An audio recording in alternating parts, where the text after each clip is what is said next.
যে দেশে সড়ক দুর্ঘটনায় প্রাণহানি ব্যতি রেখে একটি দিন পার হয় না, সে দেশে কাল এক আদালতের রায়ে প্রথমবারের মতো বেপরোয়া গতিতে বাস চালিয়ে তারেক মাসুদ, মিশুক মুনির সহ 5 জনকে হত্যার দায়ে এক চালকের যাবজ্জীবন কারাদণ্ড হয়েছে। দুর্ঘটনার খবর বছরের পর বছর ধরে এতটাই স্বাভাবিক ঘটনা যে প্রতিদিন সারা দেশ থেকে যে কটি দুর্ঘটনার খবর মেলে সেগুলো একত্র করে শুধু সংখ্যা হিসেবে প্রকাশ করা ছাড়া এর আর তেমন কোনো সংবাদ গুরুত্ব থাকে না। সাধারণত বেপরোয়া চালক গ্রেফতার হন না বা শুধুই আর্থিক মুনাফার জন্য ত্রুটিযুক্ত গাড়ি রাস্তায় নামিয়ে অমূল্য প্রাণ সংহারের জন্য জবাবদিহিতার মুখে পড়েন না কোনো মালিক। সংবাদ মাধ্যম আর সড়ক দুর্ঘটনা রোধে কাজ করে যাওয়া নিরলস গবেষক, সমাজ সচেতক বা আন্দোলনকারীরা দুর্ঘটনা প্রবণ অনেক জায়গা চিহ্নিত করলেও একই জায়গায় বারবার দুর্ঘটনা রোধকল্পেও তেমন কোনো তড়িৎ ব্যবস্থা চোখে পড়ে না। খুনের বিচার চাওয়া গেলেও সড়কের মৃত্যু যে একেবারেই প্রতিকারবিহীন তাও মেনেই নিয়েছি আমরা। এ কারণেই কাল প্রথম কোনো চালকের যাবজ্জীবন হওয়ার পর আদালতের রায়ের বিরুদ্ধে সাজাপ্রাপ্তের জেলা চুয়াডাঙ্গায় অনির্দিষ্টকালের ধর্মঘটে গেছেন পরিবহন শ্রমিকেরা।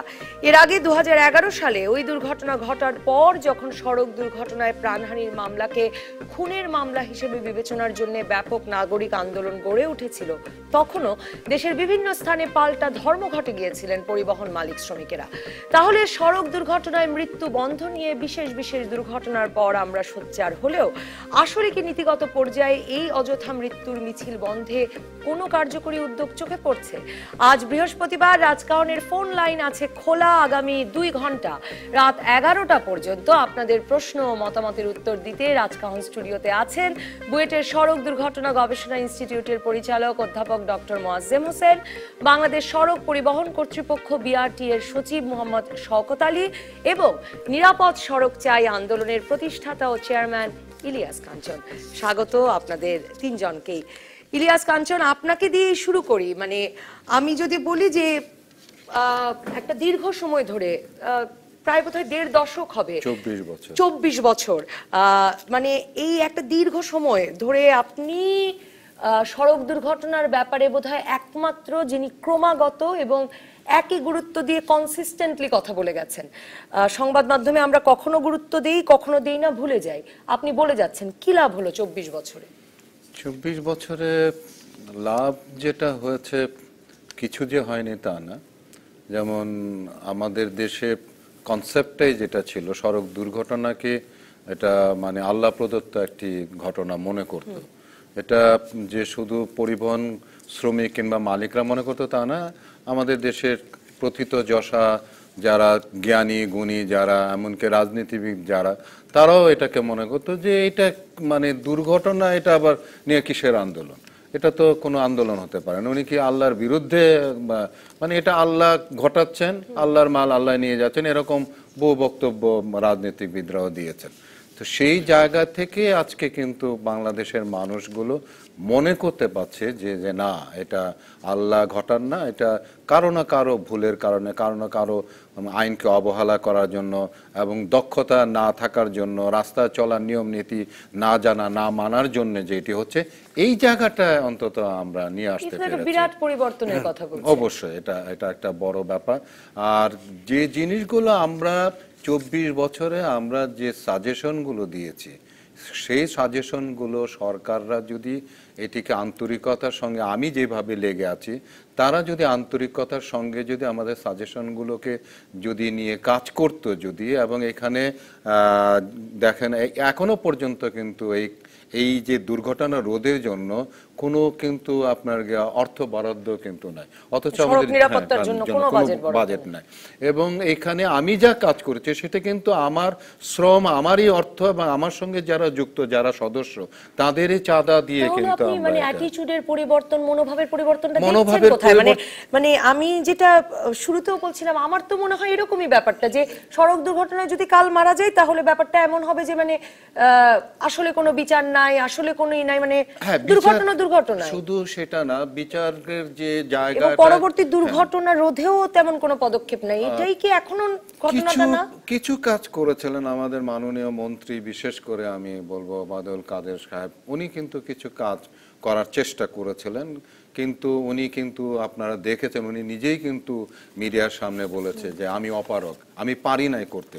কারণ হলো গিয়ে যে আমি তো রাস্তায় গাড়ি চালাই না, কিন্তু যারা রাস্তায় গাড়ি চালাচ্ছে তাদের যে বেপরোয়া সেটা আমি রোধ করতে পারছি না। এখন একটা দেশের সরকারের যিনি দায়িত্বে আছেন তিনি যদি এই কথা বলেন, তার ক্ষমতা আছে, তার সবকিছুই আছে, তো সেই জায়গায় কিন্তু উনি এই কথাগুলো বলেন। তো আমি কিন্তু এই কথাগুলো কিন্তু বলি না, আমি কিন্তু বলে যাচ্ছি যে এটা রোধ করা সম্ভব, এটা কমিয়ে আনা সম্ভব, কিছু সিস্টেম আছে যে সিস্টেমগুলো ডেভেলপ করা যেতে পারে। অনেক সময় বলে আমাদের ট্রাফিক পুলিশের স্বল্পতা, এখন কিন্তু মানুষের স্বল্পতা বলে কোনো জিনিস নাই, কারণ পৃথিবী এখন ডিজিটালাইজের দিকে এমনভাবে এগিয়ে গেছে যে সেখানে মানুষের আমি আপনার প্রয়োজন কাছে আসবো এই প্রশ্নের উত্তর জানতে, যে আসলে আমাদের মতো স্বল্প সম্পদের দেশে কি করার আছে, এরকমও তো একটা মনোভাব আছে। অধ্যাপক ডক্টর মোয়াজ্জেম হোসেন, আপনি কি ভাবে দেখেন যে কতটা গুরুত্ব দিয়ে আসলে দুর্ঘটনার বিষয়টি নীতিগত পর্যায়ে, সরকারের নীতিগত পর্যায়ে দেখা হচ্ছে? আপনারা তো গবেষণার দিক থেকে গুরুত্ব দিচ্ছেনই, এবং আসলে কি গবেষণা করে উদ্যোগ নিয়ে দুর্ঘটনা রোধ করা যায়?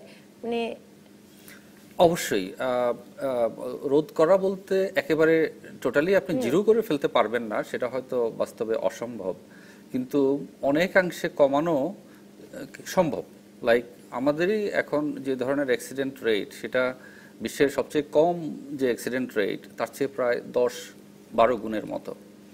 তো সেই জায়গাটাতে দক্ষিণ এশিয়ায় বোধহয় আমাদের আমরাই শীর্ষে, দক্ষিণ এশিয়া থাইল্যান্ড শীর্ষে, দক্ষিণ এশিয়ার কথা দক্ষিণ Asia south east Asia reason যে 11টা দেশ আছে সেইখানে আমরা কমের দিকে দ্বিতীয় স্থানে আছি।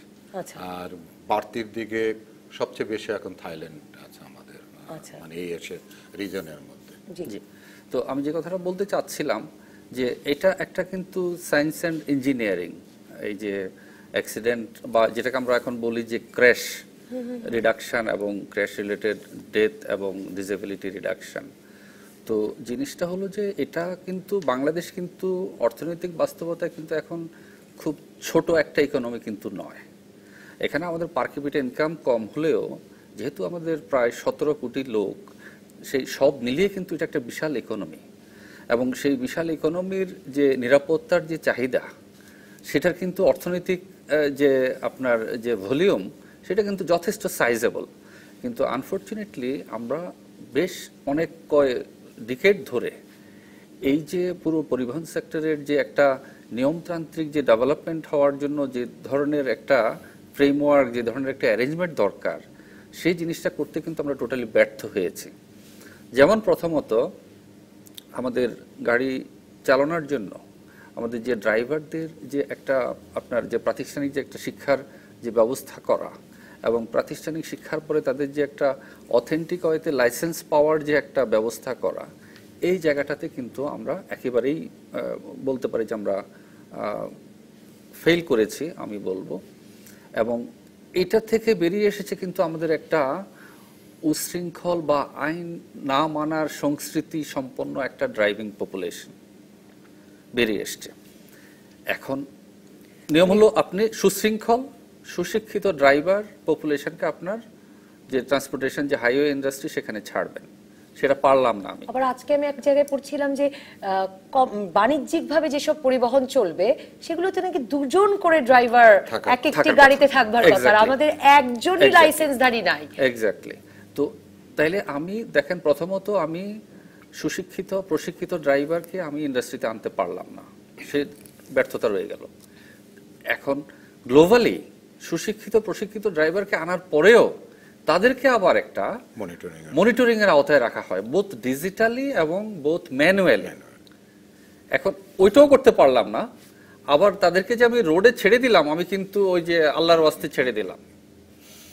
খেয়াল করে দেখেন তো এই যখন অবস্থা, এর মধ্যে আবার এসে যাচ্ছে আমাদের অতিরিক্ত যে আর্নিং এর যে একটা লোভ লালসা, সেটা ড্রাইভারদের ক্ষেত্রে সত্যি যে একসাথে আমি 3 দিন ডিউটি করব, তারপর একদিন রেস্ট নেব, আবার একটা গাড়িকে আমি অনেকগুলো ট্রিপ দিয়ে আমি অনেক বেশি টাকা পেয়ে যাব। আমাদের অপারেটরদেরও সে ধরনের একটা লোভ লালসা কাজ করে। তাহলে আপনি মনিটরিংয়ে নাই, নিয়ম শৃঙ্খলা সুশিক্ষিত ড্রাইভার নেই, তাদেরকে আপনি পাহারাতে রাখছেন না, সেই সাথে কাজ করছে আপনার অতিরিক্ত ট্রিপ, অতিরিক্ত আয়ের যে লোভ তাহলে আর লালসা। মরণ ছাড়া গতি কি? কোনো মরণ ছাড়া গতি কি? আমি আসবো মোহাম্মদ শওকত আলী, আপনার কাছে যেতে চাই যে সায়েন্স অ্যান্ড ইঞ্জিনিয়ারিং এর বিষয়ে বলছিলেন অধ্যাপক মোয়াজ্জেম হোসেন যে দুর্ঘটনা রোধ।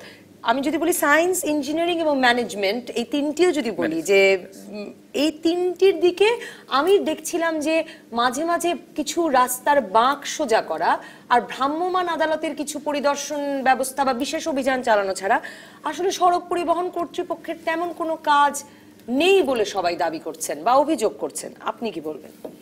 অনেক ধন্যবাদ, আপনি খুবই গুরুত্বপূর্ণ ইস্যু উত্থাপন করেছেন।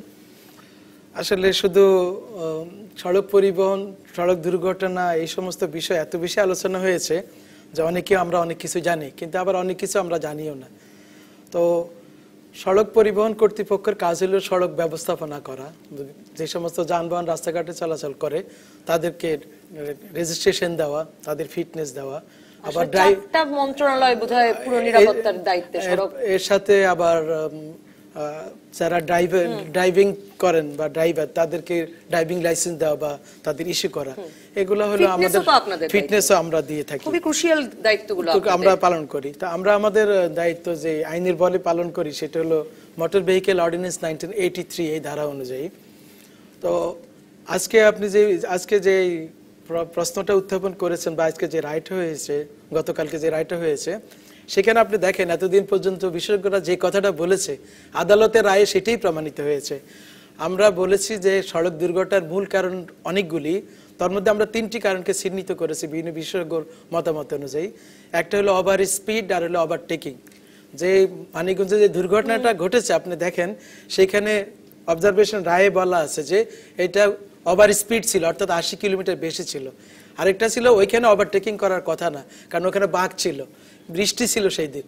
তো এই যে মাঠের যে পর্যায়টা, এখানে বিআরটি এর ওভারসি করার কোনো সুযোগ নেই, কারণ এগুলি করার জন্য বিভিন্ন সংস্থা আছে। কিন্তু আবার ধরুন ওভার স্পিডের একটা কারণ আদালতের রায়েই দেখলাম, সেখানে বলা হয়েছে যে প্রতিটি গাড়ির 80-র উপরে উঠতে পারবে না, এরকম সিস্টেম ভেতরে, আমি এখন টার্মটা মনে করতে পারছি না, ভেতরেই স্পিড কন্ট্রোল, স্পিড গভর্নেন্স সিস্টেমটা থাকার কথা। কিন্তু সকল হাইওয়ের গাড়ি বাংলাদেশে স্পিড গভর্নেন্স এই সিস্টেমটা নষ্ট করে রাখে, ট্যাম্পার করে রাখে। তো সেটা তো বোধহয় আপনাদের দেখার কথা। আমাদের কাছে যখন গাড়ি যায় 1 বছরে একবারই যায় ফিটনেস করার জন্য, আপনি সেখানে ওই গাড়িটা তদন্ত করা হয়েছে আমাদের অফিসার দ্বারা, বিআরটির অফিসার দিয়েই। সেখানে দেখা গেছে যে স্পিড গভর্নরটা টেম্পার্ড করা ছিল, ওটাকে নষ্ট করা ছিল। কাজে এই দায়িত্ব তো দেখার দায়িত্ব যিনি গাড়ি চালাচ্ছেন তিনি এবং যিনি মালিক তার। এখানে তো বিআরটি এর কাছে পরের বার আসলে হয়তো আমরা দেখতাম যে এটা ঠিক আছে কিনা। ফিটনেস দেওয়ার সময় আমরা এই জিনিসগুলো আমরা অবশ্যই দেখে থাকি। এবং এই যে আপনারা বোধহয় ম্যানুয়ালি চোখের দেখায় দেখেন, একটা বোধহয় স্বয়ংক্রিয় যন্ত্র থাকার কথা, সেটাও নষ্ট কয়েক বছর যাবত নষ্ট না, স্বয়ংক্রিয় ভাবে এটা 1997 সালে প্রজেক্ট নেওয়া ছিল, সেটা নষ্ট ছিল। সেটা এই সরকারের সময় আমরা এটাকে অপারেশনালাইজড করেছি। এই যে গত বছরের আমরা নভেম্বর থেকে এটাকে চালু করেছি। 1997 থেকে 2016 পর্যন্ত নষ্টই ছিল, এটা এতদিন ছিলই না। আমরা বরং এই বিআরটি এর সময় আমরা এই সময়ই এটাকে আমাদের মাননীয় মন্ত্রীরা উদ্বোধন করেছেন এবং কোরিয়ার কারিগরি সহায়তা আমরা এই কাজটা করেছি। আমরা অন্যান্য যেমন বড় বড় জেলা যে বিভাগীয় শহর যেগুলিতে আছে সেগুলিতে আরো 4টা আরো 5টা করার জন্য আমরা উদ্যোগ নিয়েছি। কইকে আমাদেরকে সাহায্যের জন্য এগিয়ে আসছেন। আগে তো ছিলই না, বরং আমরাই শুরু করেছি এই সময় যে এইগুলিকে যেন কমার্শিয়াল গাড়ি যেগুলো রান করে ফার্স্ট ফেজ আমরা তাই করছি। কারণ গাড়ির সংখ্যা এত বেশি, এখনো আমরা সবগুলা আমরা মনে করি যে অটোমেটিক বা স্বয়ংক্রিয়ভাবে যদি আমরা কমার্শিয়াল গাড়িগুলি যদি আমরা ফিটনেস দিতে পারতাম তাহলে নিখুঁতভাবে আমরা দিতে পারতাম। এখন আমরা যেটা দিচ্ছি সেটা আমাদের গাড়ির সংখ্যা বেশি, সেই হিসাবে আমাদের ওই সক্ষমতা এখনো আসে নাই। মোহাম্মদ শওকত আলী, অধ্যাপক মোয়াজ্জেম হোসেন যে কথাটি তুলেছিলেন যে ওই ব্যাপারটিকে মনিটর করেন, আপনি বলছিলেন এটা বিআরটি এর কাজ নয় যে কত গতিতে রাস্তায় গিয়ে গাড়ি চালাচ্ছিল, রাস্তায় আসলে গাড়ির ফিটনেসটি তখনও আছে কিনা, গাড়িতে যে চালককে উঠানো হয়েছে সেই চালকের দেখা গেল 3 বছর ধরে লাইসেন্সই ছিল না, তারেক মাসুদ মিশুক মুনির যেই ড্রাইভারের গাড়ির চাপায় মারা গেলেন। তো সেইগুলো দেখবার তখন দায়িত্ব কার হয়ে যায়? স্বরাষ্ট্র মন্ত্রণালয়, মানে হাইওয়ে পুলিশ, মানে দায়িত্বটা কার আমি জানতে চাই আর কি। হাইওয়ে পুলিশ সৃষ্টি করা হয়েছে হাইওয়েতে গাড়ি দেখার জন্য, সেটা আলাদা সংস্থা হিসেবে স্বরাষ্ট্র মন্ত্রণালয় নিয়ন্ত্রণ করে থাকে। তবে আমরা সমন্বয়ের মাধ্যমে কাজ করি। আমরা যখন কাজ করি আমাদের যে প্রত্যেকটা আমাদের এই সড়ক নিরাপত্তার জন্য বিভিন্ন কমিটি আছে। আপনি জিনিসটা হয়তো আমি আপনার ইনফরমেশনের জন্য বলছি। আমি শুনবো আপনার কাছে, কারণ সমন্বয়ের প্রশ্নটি বছরের পর বছর ধরে আমি দেখি যে কোনো আলোচনা, যে কোনো গোল টেবিলে বারবার তোলেন সবাই। আমি সমন্বয়ের প্রসঙ্গটি জানতেই চাই। একজন দর্শক আছেন। দর্শক, আপনার নাম বলে প্রশ্ন করুন বা মতামত রাখুন। আমার নাম আবুল বাসার চিশতি, আমি খুলনা থেকে বলছি। জি বলুন।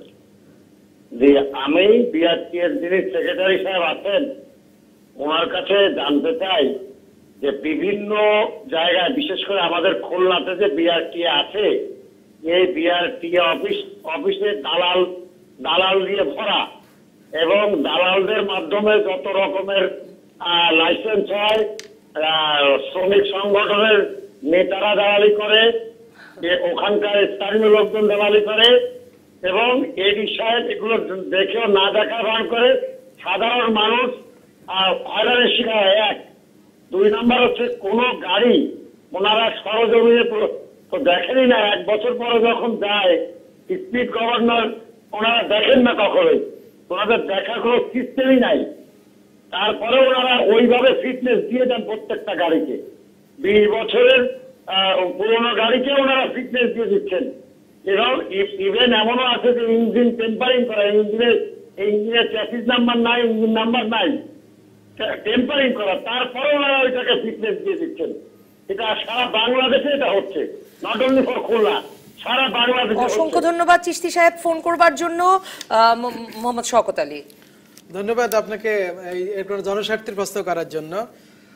আপনি দেখবেন যে আমরা বিআরটি কি চুপ হয়ে বসে আছে কিনা। এই ধরনের যে অভিযোগ আমাদের কাছে আসে না সেটা নয়, আমাদের কাছে অভিযোগ আসলে আমরা কি ব্যবস্থা নিচ্ছি কিনা সেটাই সবচেয়ে গুরুত্বপূর্ণ। আমি শুধু জানুয়ারি মাসে আপনাকে একটা হিসাব দিচ্ছি। সেটা হলো যে আমাদের জানুয়ারি মাসে আমাদের ক্ষমতা বলে যে আমরা মোবাইল কোর্ট পরিচালনা করছি, সেখানে আমরা 84টা, শুধু ঢাকা শহরেই 84টি মোবাইল কোর্ট পরিচালনা করেছি। এখানে আমরা 1611টি মামলা করেছি, 22,57,850 টাকা আমরা জরিমানা করেছি। 67 জন দালাল এবং ড্রাইভারকে আমরা জেল এবং কারাদণ্ড দিয়েছি। কাজে আমরা বসে নাই। আর খুলনা বিআরটি আপনি যে কথা বলেছেন, আপনি সুনির্দিষ্ট অভিযোগ কিন্তু বলেন নাই। না, সুনির্দিষ্ট একটা, আমি যদি সুনির্দিষ্ট অভিযোগ ওনার প্রশ্ন থেকে আমি তুলে বলি যে স্বয়ংক্রিয় পদ্ধতি মানে চোখের দেখায়, এবং উনি বলছেন যে চোখের দেখারও প্রয়োজন হয় না, এরকম অভিযোগ আসলে সংবাদ মাধ্যমে ভুরি ভুরি আছে। তো চোখের দেখায় বা চোখের দেখারও প্রয়োজন হয় না, এভাবে ফিটনেস সার্টিফিকেট, খুলনায় ফিটনেস সার্টিফিকেটটা আপনারা কিভাবে দেন? এখানে বলছিলেন কোরিয়ার সহায়তায় সবে আপনারা স্বয়ংক্রিয় পদ্ধতিতে একটি নিয়েছেন। ঢাকায় যে সব ফিট গাড়ি চলছে না তাতে সেটা আমরা বুঝতেই পারছি। হ্যাঁ, খুলনাতে কিন্তু আমাদের এখনো আমাদের পরবর্তী যে 5টা হবে তার মধ্যে একটা খুলনাতে হবে। সেখানে জায়গাও আছে অনেক বড়, এবং সেখানে করার জন্য পদক্ষেপ নেওয়া হয়েছে। অলরেডি ডিপিবি সাবমিট করা হয়েছে এবং কোরিয়া সাহায্যের জন্য এগিয়ে আসছে। আমি আশা করি যদি স্বয়ংক্রিয় পদ্ধতিতে আমরা এই ফিটনেস দিয়ে থাকি বা দিতে পারি তাহলে এই ধরনের অভিযোগ আসবে না। আর আমরা দালালের বিরুদ্ধে ব্যবস্থা নিচ্ছি। আরেকটা হলো যে আমাদের অফিসারদেরকে আমরা কিন্তু কোনো ক্রমেই এই ধরনের অভিযোগ পেলে কোনো রকমই আমরা ছাড় দিই না। কারণ অভিযোগ বিআরটির কর্মচারীদের বিরুদ্ধে আসুক, দালালদের বিরুদ্ধে আসুক, আমরা সব কিছুর মধ্যে সক্রিয় আছি। খুলনাতে স্বয়ংক্রিয় মেশিন নাই বলে যেসব অফিসকে খুব গুরুত্বের সঙ্গে নিচ্ছে, রাজুকের সাথে সাথে তো বোধহয় বিআরটিও সেখানে আছে। দুদকের একটা টিম আমাদের অফিসে কাজ করছে এবং আমরা তাদেরকে সর্বাত্মক সহযোগিতা করছি। আমরাও তো চাচ্ছি যে ইমেজ বৃদ্ধি পাক, এবং এই দেশের সংস্থা, এই দেশের এই প্রতিষ্ঠান এবং এই দেশের লোকেরাই চাকরি করে, তারা সৎ হোক, তারা যোগ্য হোক এবং কোন রকম অভিযোগ না আসুক।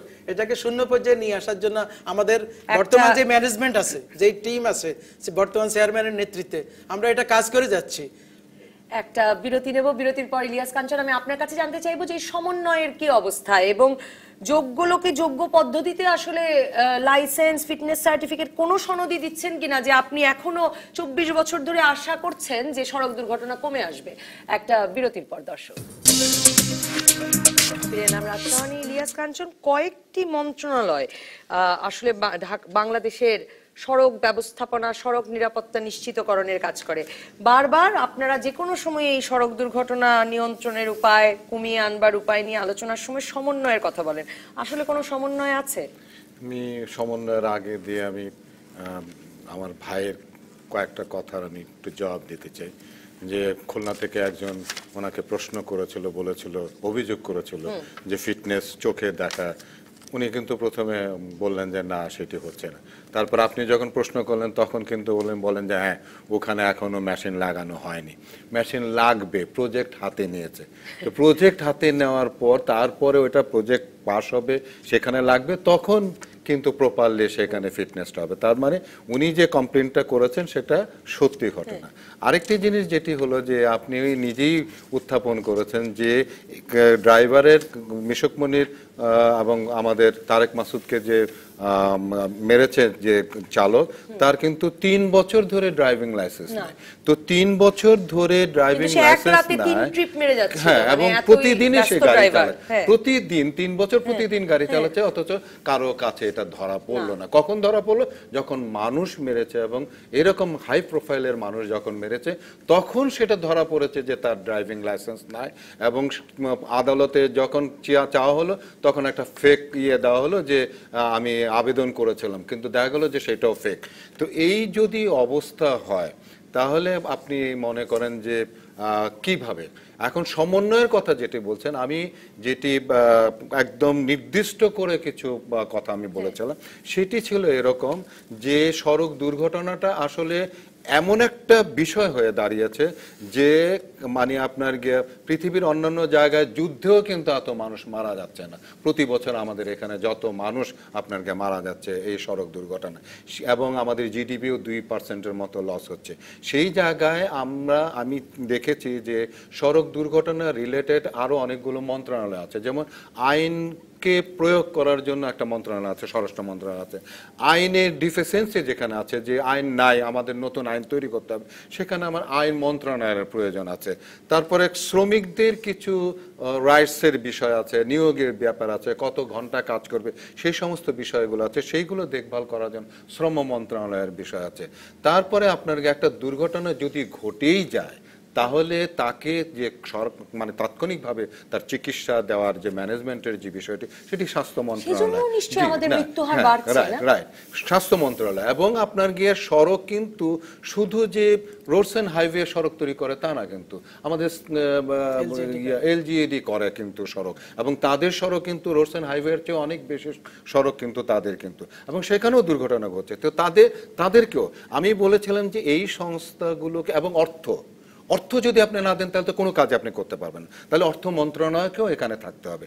এইগুলো মিলে তাদের যে সেক্রেটারি লেভেলের যে সমস্ত লোকগুলো আছে তাদেরকে দিয়ে আমি বলেছিলাম যে একটা ডিপার্টমেন্ট তৈরি করা হোক, এবং সেই ডিপার্টমেন্টের প্রধান করা হোক প্রাইম মিনিস্টারের অফিসের যে সচিব যিনি আছেন ওনাকে এটার ডিপার্টমেন্টের হেড করা হোক। তাতে কি হতো, আপনি মনে করছেন যে সেরকম একটু জাতীয় গুরুত্ব দেওয়া দরকার ছিল। একজন দর্শক আছে, একটু কথা বলে নি তার সঙ্গে। দর্শক, আপনার নাম বলে প্রশ্ন করুন বা মতামত রাখুন।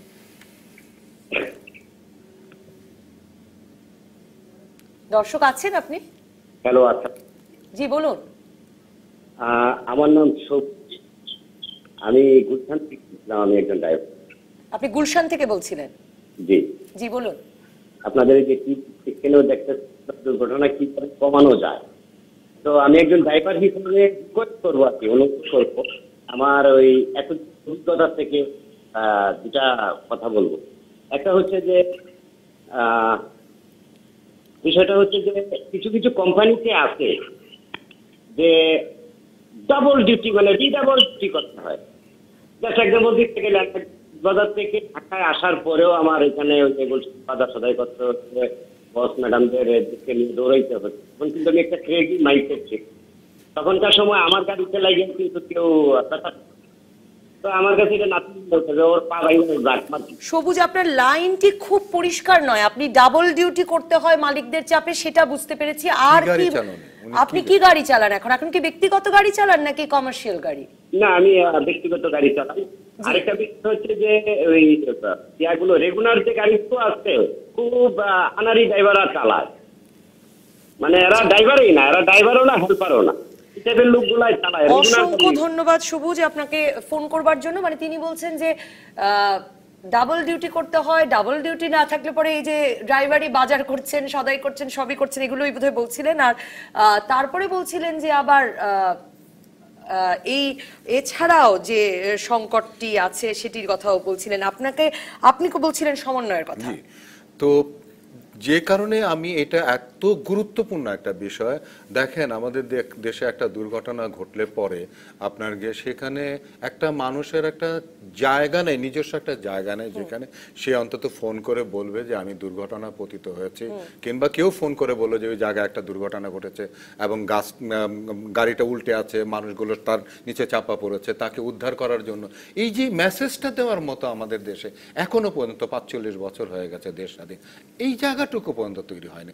যার জন্য আমি বলছিলাম যে এই ডিপার্টমেন্টের যে জিনিসগুলো তারা আপনার আইন প্রয়োগ করতে পারতো, আইন দরকার হলে তৈরি করতে পারতো, শ্রমিকদের রাইটসটা তারা দিতে পারতো, এবং দুর্ঘটনা ঘটলে পরে যেটি আপনি মাঝে একটা কথা বলেছিলেন যে এর জন্য বোধহয় আমাদের দেশে, হ্যাঁ আপনি বিদেশে যদি আপনাকে সাপোর্ট বলি 100টা দুর্ঘটনা যদি ঘটে তাহলে তাদের মৃতের সংখ্যা এবং আহতের সংখ্যা মানে আপনার গিয়ে যেটা হবে আমাদের এখানে তার চেয়ে আপনার গিয়া 20-25 গুণ বেশি হয়ে যাবে, কারণ আমাদের চিকিৎসার কাছে পৌঁছতে যে সময়টা লাগে। সাধারণত একটা দুর্ঘটনা ঘটলে পরে প্রাথমিকভাবে আমাদের তো বোধহয় রিহ্যাবিলিটেশন যে মানে প্রাথমিকভাবে যে কারণে মানুষ মারা যায় সেটা হলো যে একটা হলো যে আপনার নিঃশ্বাস বন্ধ হয়ে যায়। যেমন যদি নাক মুখ দিয়ে রক্ত ব্লিডিং হয় তাহলে ওই নাক মুখ দিয়ে সে নিঃশ্বাস নিতে পারে না, এই নিঃশ্বাস বন্ধ হয়ে যাওয়ার জন্য মারা যায়। তারপরে আরেকটা জিনিস যেটা হয় যে ব্লাড বেরিয়ে যায় শরীর থেকে একটা নির্দিষ্ট পরিমাণ ব্লাড যদি বেরিয়ে যায় তাহলে আপনি তাকে আর বাঁচাতে পারবেন। যার জন্য সঙ্গে সঙ্গে একটা দুর্ঘটনার সঙ্গে সঙ্গে যদি তার ট্রিটমেন্ট দেওয়া যায় এবং বলা হয় 1 ঘন্টা সময়কে বলা হয় গোল্ডেন আওয়ার, এই 1 ঘন্টা গোল্ডেন আওয়ারের মধ্যে পৃথিবীতে অন্যান্য জায়গায় কি করে হেলিকপ্টার চলে আসে, চিকিৎসার জায়গায় পৌঁছতে গড়ে কত সময় লাগে কোনো গবেষণা আছে? এটা কোনো ইয়ে না, এই বিষয়ে কোনো গবেষণা আছে যে আমাদের হাইওয়ে গুলো থেকে গড়ে কোনো চিকিৎসায় মানে প্রাথমিক চিকিৎসার জায়গায় পৌঁছতে কিরকম সময় লাগতে পারে? দেখুন, এখানে সিস্টেমেটিক কিন্তু কোনো ব্যবস্থাই কিন্তু সেখানে নেই। প্রথমত হলো যখন একটা অ্যাক্সিডেন্ট ঘটছে আমি যদি 10-15 মিনিটের মধ্যে ওটা জানতে না পারি তাইলেই কিন্তু আধা ঘন্টা 1 ঘন্টা হয়ে গেলেই কিন্তু রাস্তা কিন্তু অলরেডি ব্লকড, আপনার কিউ কিন্তু হয়ে গেল অলরেডি কয়েক কিলোমিটার। তাইলে সেখানে আপনি যদি ইভেন 10 কিলোমিটার দূরেও যদি হসপিটাল থাকে আপনি তো পৌঁছাতে পারবেন না অ্যাকচুয়ালি সেখানে, কারণ আপনার অ্যাক্সিডেন্টই সেই রাস্তা বন্ধ করে দিয়েছে।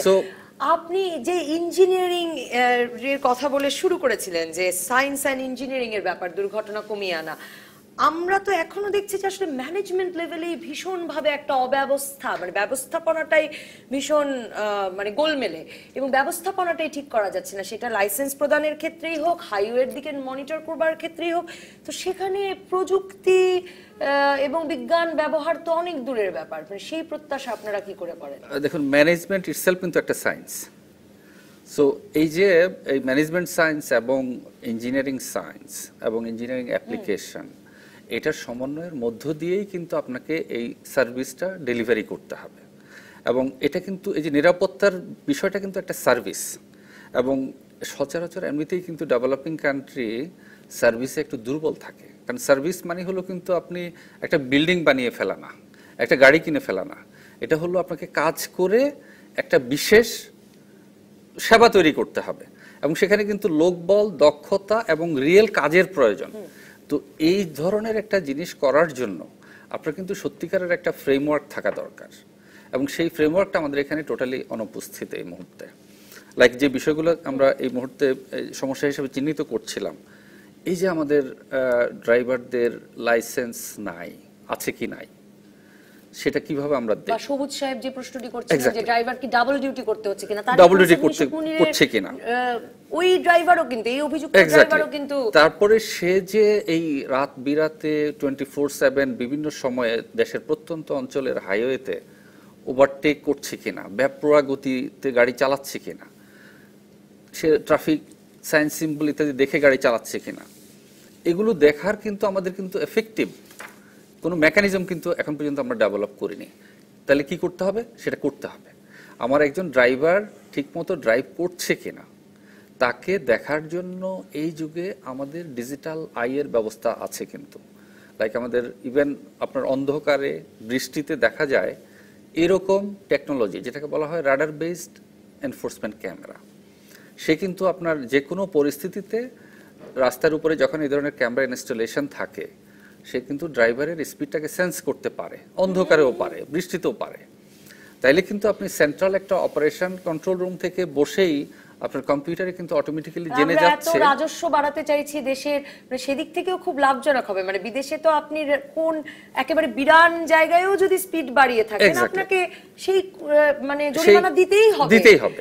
সেই মেসেজটা কিন্তু আপনি পেয়ে যাচ্ছেন। হ্যাঁ। এবং সেই ড্রাইভারকে যখন আপনি উচ্চ অঙ্কের জরিমানা করবেন, এবং ড্রাইভার যখন জেনে যাবে যে এই ধরনের রাস্তাটা এই ধরনের ক্যামেরার আওতায়, সে কিন্তু তখন এই বেপরোয়া গতিতে গাড়ি চালানোর সংস্কৃতি থেকে বেরিয়ে আসতে বাধ্য হবে। এই গেল আপনার ডিজিটাল এনফোর্সমেন্ট। দেন আপনি কিন্তু আপনার ন্যাশনাল রোড নেটওয়ার্ককে সেকশনে ভাগ করে, সেখানে আমাদের যে হাইওয়ে পুলিশ আছে তাদেরকে আপনার ডিজিটাল ইকুইপমেন্ট দিয়ে, web based internet enabled equipment দিয়ে তাদেরকে কিন্তু আপনি সেখানে টহলের ব্যবস্থা করে দিতে পারেন। লাইক তারা সাইরেন বাজিয়ে বিভিন্ন রকম কালার দেখিয়ে যখন একবার 50 কিলোমিটার দিয়ে যাচ্ছে আবার আসতেছে, এই যে একটা সচেতন মানে আপনার উপস্থিতি টের পাওয়ানো ড্রাইভারকে, কেউ নজর রাখছে। এক্স্যাক্টলি এই জায়গাটাতে আমরা নাই। তারপরে আসেন একটা অ্যাক্সিডেন্ট যখন ঘটে যাচ্ছে, আমার কিন্তু সবাই কিন্তু শুরুতে মরে যাচ্ছে না, কিন্তু ইলিয়াস ভাই যেভাবে বললেন ওই প্রসেসগুলো কিন্তু হয়ে যাচ্ছে। এখন আমার যদি ওই ধরনের ডিজিটাল এনফোর্সমেন্টের ব্যবস্থা থাকতো, আমি কিন্তু এটাও জেনে যেতাম যে আমার অমুক কিলোমিটারে একটা অ্যাক্সিডেন্ট ঘটেছে, এবং সেই অবস্থায় আমার যদি একটা উদ্ধারকারী দল এবং একটা ইমার্জেন্সি মেডিকেয়ার টিম থাকতো, তারা কিন্তু উইদিন 10 মিনিটস সেখানে গিয়ে যাকে মেডিকেয়ারটা দেওয়া দরকার। আমাদের তো ডিজিটাল নম্বর প্লেট হওয়া শুরু হলো, এগুলো কি এসব করবার জন্য, মানে কোন দিকে, মানে ডিজিটালাইজেশনের কত দূর? ডিজিটালাইজেশনের জন্য আমাদের প্রক্রিয়া অব্যাহত আছে। পুরো বিআরটি এর সকল কার্যক্রমকে একটা ডিজিটাল সেন্টারের মধ্যে, ডিজিটাল সার্ভারের মধ্যে নিয়ে আসার জন্য আমরা যে সকল সার্ভিস দিয়ে থাকি, যেমন ধরেন ফিটনেস, ধরেন বিভিন্ন গাড়ির রুট পারমিট, তারপর রেজিস্ট্রেশন, এই সমস্ত বিষয়গুলিকে ডিজিটালাইজড করার জন্য তাও কুইকের সাহায্যে আমাদের সদর কার্যালয়ে অলরেডি একটা সার্ভার স্টেশন বসানো হচ্ছে। আমাদের ব্যক্তিগত গাড়িগুলোকে তো বোধহয় ডিজিটাল নাম্বার প্লেট করেই ফেলতে হয়েছে। ডিজিটাল নাম্বার প্লেট আমরা, হ্যাঁ, বাণিজ্যিক গাড়িগুলোকে এখনো করতে হয়নি না, সবগুলোর জন্যই ম্যান্ডেটরি। কবে পর্যন্ত ম্যান্ডেটরি? কিন্তু ওই যে নাম্বার প্লেট যেটি হয়েছে সেটি কিন্তু কোনো কাজে কিন্তু দিচ্ছে না। আচ্ছা, কারণ সেটাকে মানে মনিটর করার জন্য যে মেশিনের দরকার সেটা কিন্তু আবার কিনা আপনাকে, তাহলে আমরা কেন করলাম এত টাকা দিয়ে? করেছেন এটা আপনার, তারা মানে বলেছে আপনাদের নিতে হবে, না হলে আপনাকে মানে আপনার গাড়ির যে আপনার সার্টিফিকেট সেগুলো আপনি পাবেন না, যে কারণে আপনাকে এটা নিতে হলো। কারণ হলো গিয়ে এই ডিজিটাল নাম্বারটা এর জন্য দেওয়া হয়েছে যে এইটি একটি রেজার রশ্মি দিয়ে অন্য দূরের থেকেও একজন ট্রাফিক পুলিশ এই প্লেটের উপরে যদি রেজার রশ্মি দেয়, সে কম্পিউটারের মধ্যে আপনার গাড়ির নাম কি, গাড়ির মালিক কে, সেটা কিন্তু টোটালটা কিন্তু কম্পিউটারের মধ্যে দেখতে পাবে। তো ডিজিটাল প্লেট আমরা কিনেছি, কিন্তু এই পদ্ধতি কিন্তু চালু হয় না। এই পদ্ধতিগুলো করা হবে বলেই কি এই প্লেট কেনানো আমাদের দিয়ে? এটা একটা কাজ শুরু হয়েছে। আমি বর্তমান প্রক্রিয়াটা বলছি যে এখন যে নাম্বার প্লেট লাগানো হচ্ছে সেগুলি অল্প জায়গা কভার করতে পারে। আর আমরা ঢাকা শহরে 12টা RFID স্টেশন আছে, যে স্টেশনগুলি দিয়ে গাড়ি পাস হইলে সেখানে একটা রেকর্ড আসে এই গাড়িগুলির, কিন্তু যে একেবারেই নিখুঁতভাবে মনিটরিং করা জিপিএস সিস্টেমের মাধ্যমে সেটা এখনো ডেভেলপ করা হয় না, কিন্তু ডেভেলপের প্রক্রিয়া চলছে। আর আমি একটা জিনিস, যেহেতু আমার অফিসের বিরুদ্ধে একটা অভিযোগ আসছে, এটা রিপ্লাই না দিলেই নয়, সেটা হলো যে আমরা রেগুলেটরি অথরিটির মনে রাখতে হবে যে আমরা সারা বাংলাদেশ আমাদের পুরো এনফোর্সমেন্ট করার ক্ষমতা নেই। তো খুলনাতে যে অভিযোগ করা হয়েছে, আমরা আমাদের সবুজ সাহেবের অভিযোগ চালক গুলশানের করলেন, সেই অভিযোগ তো আপনাদের বিরুদ্ধেই আসে। মানে ঢাকা শহরেই তো প্রচুর লাইসেন্সবিহীন নকল লাইসেন্স নিয়ে আমাদের কাছে চাকরি চাইতে আসেন, আমরা অনেকে চাকরি দিইও। আচ্ছা, সেটা বলতেছি আপনাকে। সেটা হলো আমরা যে এখন যেটা করছি সেটা হলো যে আমরা যে অভিযোগটা করা হইলো যে ম্যানুয়ালি করা, খুলনাতে সুযোগ নাই বলে আমরা যান্ত্রিক পর্যায়ে যাচ্ছি না, কিন্তু আমরা করার জন্য আমাদের অফিসারদের প্রতি আমরা সার্কুলার জারি করেছি, যেহেতু আমরা রেগুলেট করি যে কোনো গাড়ি উপস্থিত না করি যেন ফিটনেস না দেওয়া হয়। আরেকটা জিনিস, আজকে যেহেতু অনেকে অনুষ্ঠান দেখছেন, এটা বলো, অনেকে অনেক রকম রিকোয়েস্ট করে যে গাড়িটা না নিলে হয় না, এমনকি রাগও করে যে গাড়িটা না আনলে আমি এই প্রসঙ্গে এগুলা আসবো। আমি অনুরোধ করবো আজকে থেকে যে এগুলা করা উচিত না, কারণ একজনকে যদি কোনো রকমে এরকম ফাঁকফুকদি করে আনে তাহলে অন্যরা উৎসাহিত হয়, কারণ অবৈধ কোনো কাজেই উৎসাহ করার কোনো সুযোগ আমি নেই। একটা বিরতির পর ইলিয়াস কাঞ্চন, আপনি যেখান থেকে শুরু করেছিলেন যে এমনকি মন্ত্রী ওবায়দুল কাদেরও বলেছেন যে জনপ্রতিনিধিদের চাপ থেকে শুরু করে প্রভাবশালীদের চাপ আছে, হকার উচ্ছেদ থেকে থ্রি হুইলার ওঠানো থেকে শুরু করে সড়ক ব্যবস্থাপনার সব ক্ষেত্রেই। দর্শক থাকুন, রাজকাহন ইলিয়াস কাঞ্চন, আমরা আমাদের সচেতনতার, আমাদের নিজেদের কাজ মানে নিজেদের দিকটা কতটা করছি, কারণ বারবার বিআরটি এর সচিবও বলছেন যে আমাদেরও সচেতন হতে হবে। আমি মানে 2015-তে আপনি এবং সড়ক পরিবহন সেতু মন্ত্রী এক গোল টেবিলে ছিলেন, সেখানে সড়ক পরিবহন মন্ত্রী বারবার বলছেন যে 4.5 বছর তখন তার দায়িত্ব পালন হয়েছে, যে তার জন্য এটা খুবই কঠিন কাজ, কারণ তিনি দেখেছেন যে চালকরা ওভারটেকিং করতে চায়, তারা নিয়ম মানতে চায় না, তাদের সামাল দেওয়া কঠিন।